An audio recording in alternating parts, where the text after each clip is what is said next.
SiriusXM BPM, we are remembering the sad loss of Avicii. He died at 28 today. It's Rita, Mallory Lynn, and Ben Harvey.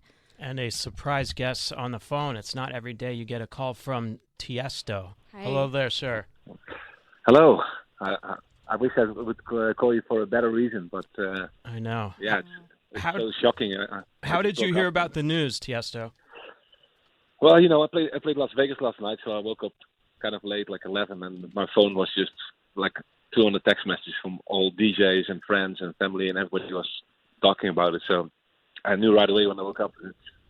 I can't even think straight at this point. I feel so sad about what happened. How long have you known Avicii, and what was he like, behind the scenes? Well, I've knew him from the beginning. Like he used to send me mashups.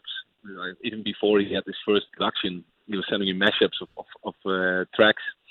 And I met him in Sweden when I lived there, probably like in 2010, something like that. So like 8 years ago. And he was a very humble, nice guy, very very sweet, and that's how he was. Yeah. We know he had health problems, and touring around the world was a major stressor for him. Did he say to you, what that experience was like for him? Yeah, he was just very very insecure.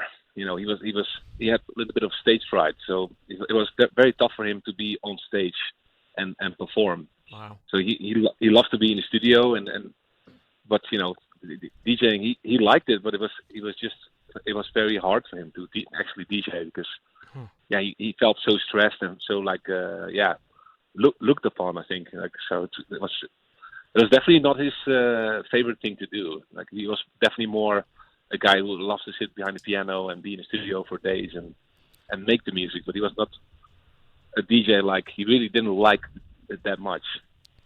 Yeah. Tiesto, can you recall your last interaction with Avicii? Yeah, I mean, I had dinner with him in LA probably 2 months ago, Oh, and wow. he was doing very well. He was healthy, and I hadn't seen him in a while because we lost a little bit of touch when he just got all the health problems, and I was touring here, and he was on the other side of the world. So I didn't talk to him that much, but that dinner was really nice, and we catched up on everything. Like the first year he had his hit Bromance, so even before Levels, we were living together in Ibiza in the whole summer, and Wow.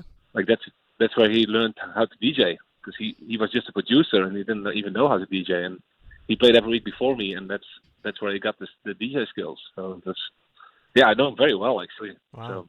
So when you saw him recently, what did he have planned for this year? I mean, new music.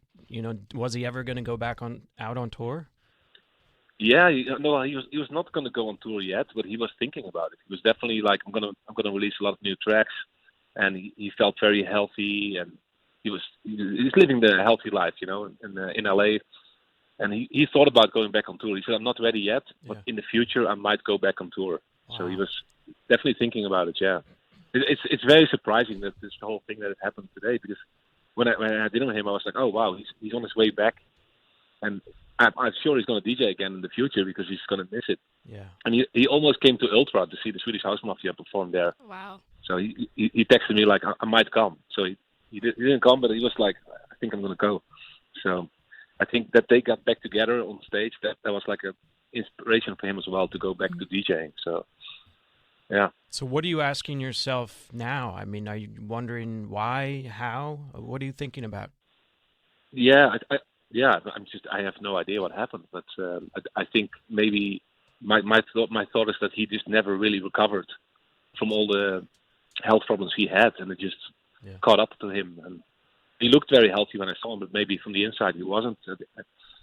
I don't think it's something crazy. It's just like it's internal health problems probably. I have no idea, but that's my guess. Yeah.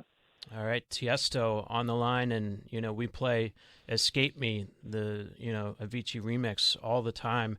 I mean, what was Avicii like working with him as a producer? Yeah, he was amazing. He just always thought about out of the box.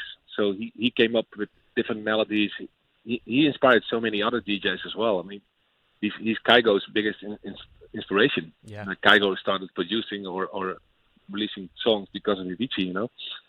And he was amazing in the studio, and he didn't have that sense of it has to be danceable. He just made what he loved, and it came up with crazy melodies, and you know, he just changed the scene. He was a big part of dance music for sure.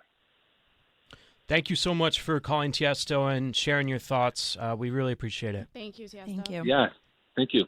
All right, take care.